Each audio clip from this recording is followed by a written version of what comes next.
What's good, plant people? It's your boy Sunnywinters, and I'm back with another edition of Plantage with Zulu in the background, right off the gate. Appreciate you for tapping in. If you haven't already, hit the subscribe button. Definitely always appreciate the feedback. We get a lot of great feedback. I definitely appreciate that. There's a lot of people out there that's got their plans going on and sharing their stories and their growths and their journeys. So I really appreciate that. I've actually been seeing a lot of people that actually have plants and they have like low light conditions. And I think their plants are doing great. And there's people that think they're not really good with plants. So, I just say that to say, I want everybody to, have a little more faith in what you got going on. The plants is a part of nature. They kind of take care of themselves. We're just here to assist in the journey. That being said, today I want to do a quick video on orchids, Phalenopsis. I know some people this might look like a bunch of sticks or a little. I kind of wanted to do this video because I got orchids and I'm not an orchid, I should say, and I'm not really too familiar with orchids. And I always say I don't do well with flowers and things like that. But I got this and I thought it was really pretty, really nice. And see where I was at with it before I went and invested in a $60 plant. So I got it in the summertime. I think it was in June 13, 21. So it's almost 6 months. I didn't think it would last this long. And the petals fell off. And I said, okay, I'm gonna follow the instructions on it and do what I read about saying do. And now I'm hyped because I have buds coming back. So I'm kind of stoked about that. So I want to do a video today while these little buds were here. So later on, I could do a video with me showing off my new petals and my excitement and my joy. So I want to start off giving a little information on this. The orchid, this is a Phalenopsis, one of probably the most popular orchids because it comes in so many variations. It's like native of like Southeast Asia, India, Taiwan, some areas there.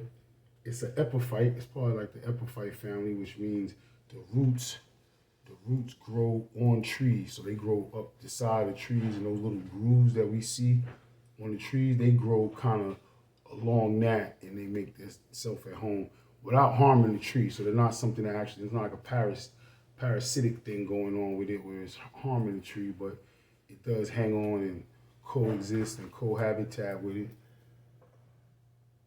Of course, Zulu has to come in right now. I'm really doing a video. Come on, bud, we're doing a video here. You gotta be a guest star on every vid. So that's how they grow. That's how they survive. That's how they thrive. So with that being said, the potting mixtures and mediums that they have it varies because they grow on the side of trees. They like to be really aerated. They like to be moisture. They like to get the moisture. They like to keep it moving. So a lot of times I wasn't really a big fan of the clear at first because it's not, the terracotta dandata. You know what I'm saying? I try to keep everything in uniform code. And while you can put this in a planter, I found it to be kind of helpful because you can see, the roots. My roots here are pretty green. This is how you know it's time to water them when they're looking real silvery like that. All within the pot. So the clear pot helps you to see the system. It helps to, the extra photosynthesizing of the roots and getting some more sunlight to the leaves and the different situations going on up here that we're going to get into. So the clear pot definitely helps, man. Just to water it, keep the water going through. I guess that gets us right into watering. They love to be watered. They love to be wet. This is me. This is as per me, from my knowledge, from my reading. By far, like I always say, I'm not a pro. I'm not like some botanist or scientist or something like that. I'm just a dude from Brooklyn who likes the outdoors and water inside and So if if I'm saying something off, just drop something in the comments. Don't be nasty about it, 'cause I can be nasty too. But we're not gonna be nasty. We're doing plants and stuff. That's the Brooklyn coming out, right? But yeah, you want them to. They want to get wet. They don't want to stay wet. They want to keep it flowing. They want to be soaked, but to keep it breathing. Especially if you got them outside and you got a lot of holes in your pot, you can wet them. I don't really go by the rule of thumb. If you probably heard in other videos where people say water once a week and things like that. That's like saying feed a baby every X amount of hours, or feed a human every X amount of hours. It's just don't work like that. You feed humans when they're hungry. You do the same thing with vegetation and plants and things like that. So yeah, light. They don't really require a lot of heavy direct light. See how these leaves are really erect and pretty solid.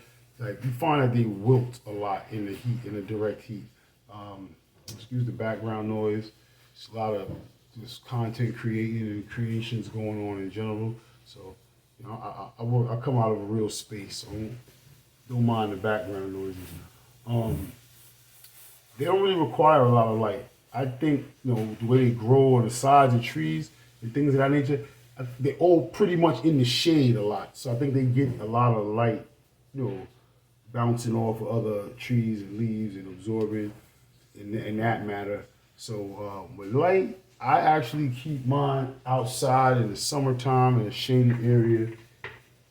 Indoors, I keep it right here. So she's right in between two windows. I have indoor lighting as well, so that's where she sits. What else? That's pretty much what I got for light. If you guys have anything else? One thing I noticed that at the beginning I said I wasn't really good with this.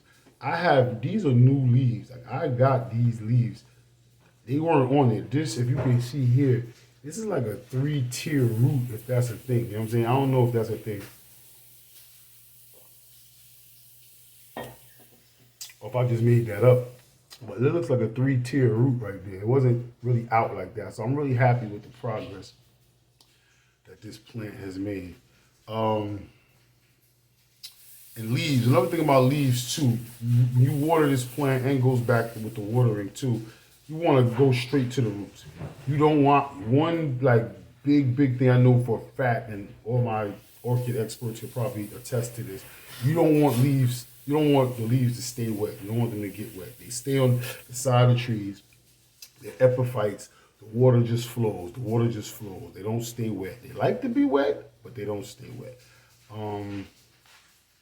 Could have used some really adult analogies right there, but I'm gonna leave it alone. But yeah, that's what I got on Phalenopsis right now. I just kind of wanted to show these buds and document that because I think that's super cool. I'm excited about it. There's other little nodes that's popping in there.